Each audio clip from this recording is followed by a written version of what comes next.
मराठा आरक्षणाविषयी मुंबई हायकोर्टाने महत्त्वाचे निर्देश दिले। वैद्यकीय प्रवेश आणि सरकारी कर्मचारी भरती प्रक्रिया या दोन्हींसाठी उच्च न्यायालयाचा निर्णय लागू राहील।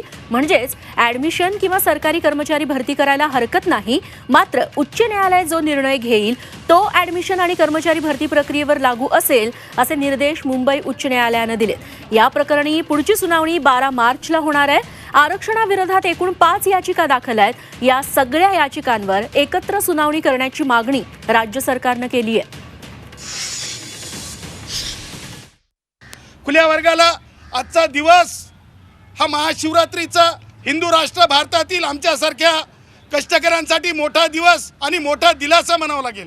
सरकारने ज्या ढोंगाने कायदा केला, विरोधकांना हाताशी धरून, मग उद्धव असतील, राष्ट्रवादी काँग्रेसच्या विरुद्ध पुढारी शरद पवार असतील, सगळ्या गटांनी एकत्रित येऊन असा कायदा केला, संविधानिक कायदा केला।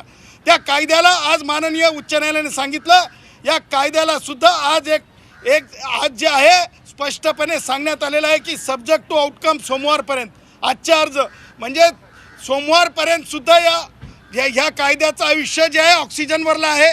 आणि खरोखरच आनंदी आहोत की येणाऱ्या मंगळवारी पुन्हा माननीय न्यायालयाने तातडीने सुनावणी ठेवली, हाय ऑन बोर्ड ठेवलेलं आहे हे प्रकरण, आणि म्हणून खुल्या वर्गाच्या आशा आता पल्लवित झालेल्या आहेत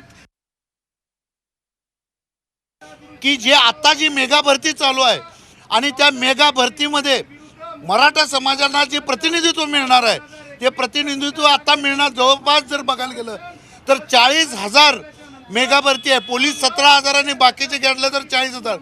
त्यामध्ये 10% जे मराठ्यांना जे आता नवीन SCBचे आरक्षण आहे, त्या आरक्षणाला स्टे द्यायला कोर्टाने नकार दिलेला आहे। आणि महाशिवरात्रीच्या दिवशी हा मराठा समाजाचा विजय आहे।